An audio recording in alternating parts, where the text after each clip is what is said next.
नमस्कार, मी तुमचं स्वागत करते आपल्या चॅनलवरती. आज आपण जागतिक निसर्ग संवर्धन दिन या निमित्त मराठी निबंध लिहिणार आहोत. चला तर मग व्हिडिओला सुरुवात करूया. जागतिक निसर्ग संवर्धन दिन दरवर्षी 28 जुलै रोजी साजरा केला जातो.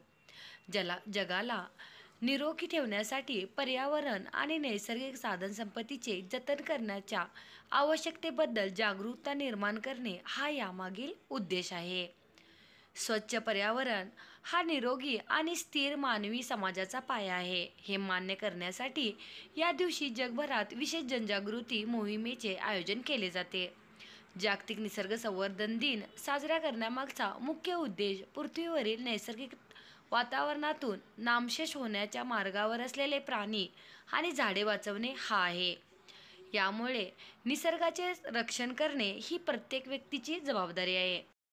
पृथ्वी वाचवण्यात संसाधनांच्या संवर्धनाची महत्त्वाची भूमिका आहे. पाणी, हवा, माती, ऊर्जा, खनिज, वनस्पती, पक्षी अशा निसर्गाच्या अनेक अंगांचे जतन करून नैसर्गिक सौंदर्याचा समतोल राखता येतो.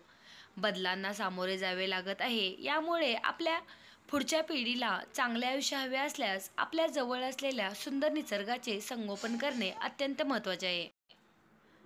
आपल्या नैसर्गिक साधनसंपत्तीचे संरक्षण आणि संवर्धन करणे हे आपल्या अस्तित्वाचे अविभाज्य घटक आहे.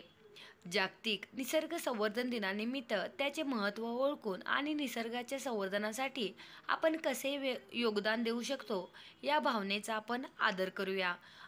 आज आपण मराठी निबंध जागतिक निसर्ग संवर्धन दिन निमित्त काही ओळी लिहिण्याचा प्रयत्न केलेला आहे. तर हा व्हिडिओ तुम्हाला कसा वाटला नक्की सांगा आणि व्हिडिओ आवडल्यास आपल्या चॅनलला सबस्क्राईब आणि व्हिडिओला लाईक करायचं विसरू नका.